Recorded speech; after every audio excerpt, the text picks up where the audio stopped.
Got one idea that I'm especially psyched out of my mind about. You know, it's one of those ideas where you're just like, yes! Human sacrifice, dogs and cats living together, mass hysteria. Dave Flynn? On the radio. Hold on to your butts. Hey there, welcome to Dave Flynn on the radio, the number one blogcast on the internet. I'm Dave Flynn, and since reading is hard, I'm going to do it for you. Man, oh man, I didn't want to post this one. If you head to the blog, you'll see it took place back in January, and then I just sat with it for a while because, well, it's pretty damn embarrassing. But we've all had these weeks, right?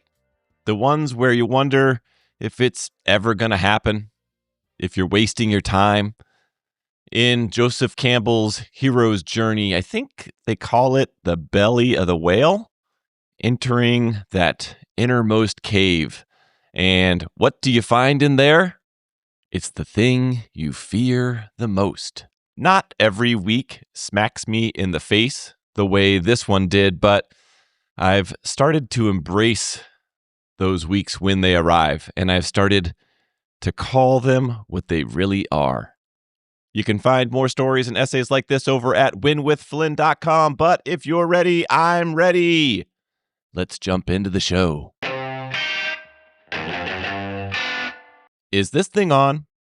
In 1951, a comedian named Jack Roy walked away from the stage. He was 30, in debt, tired of bombing in front of small crowds who didn't care if he lived or if he died. So he disappeared. For the next 12 years, he sold aluminum siding, painted houses in New Jersey, got married, had kids, built a life that looked nothing like the one he'd imagined. When he finally came back in his 40s, he couldn't even use his own name. Too much history in it. Too many empty rooms. He'd step on stage, adjust his tie, tap the mic. Is this thing on? I think about him a lot. The guy nobody had heard of yet. A few months ago, I was listening to Morgan Housel read his blog into my ears. He does what I do, but successfully. Take a short story, find the lesson inside, and write it up. Of course, he adds some context from history while I add mine from Wayne's World, but to each his own. Excellent. I've learned a lot from Morgan Housel. I respect the hell out of him. And I also wonder how he is 1 million times as successful. Literally, is he 1 million times as good? Don't answer that.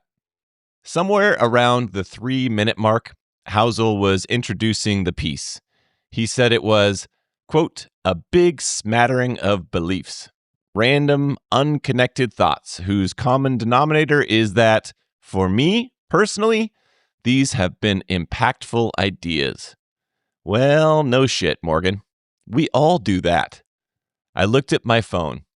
Housel in my ears, $1.80 in my pocket, an Amazon deposit.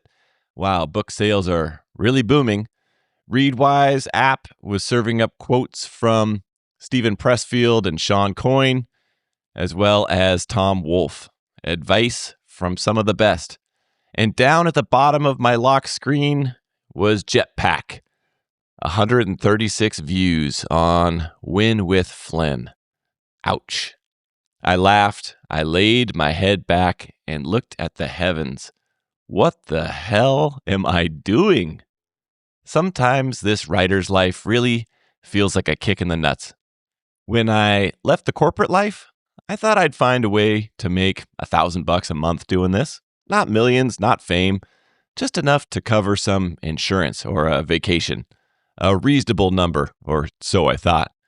And so far, not even close. I'm not a scoreboard watcher, but it's hard to ignore. especially when the kids are in attendance. Part of this endeavor was showing them that you can chase a dream or two in this lifetime.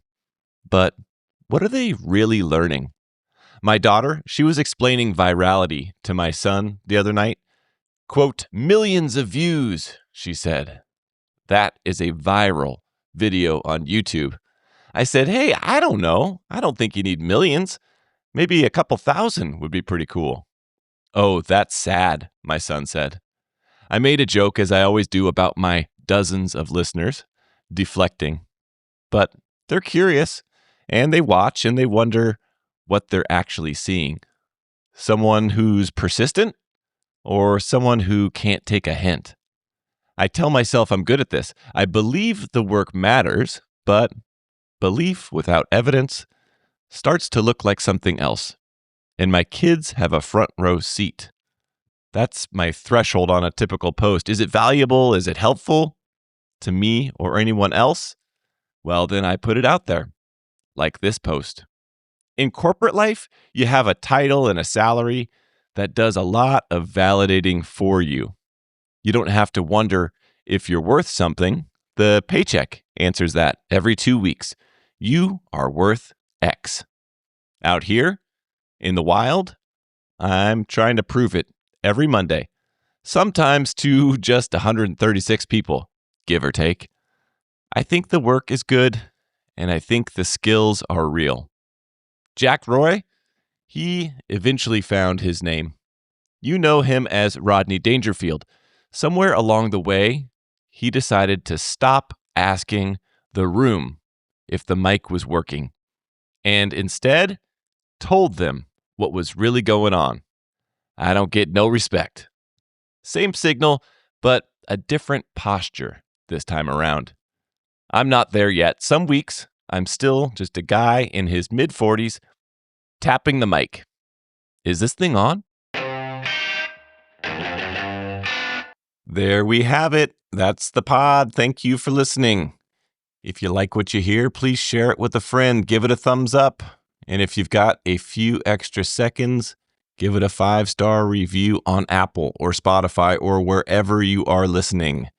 The engagement will make you feel so good, and it'll help other people find the show. Thanks again for tuning in, and we'll see you next week. All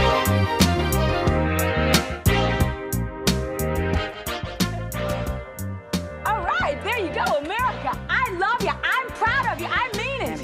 You gotta go. We gotta go. This is great.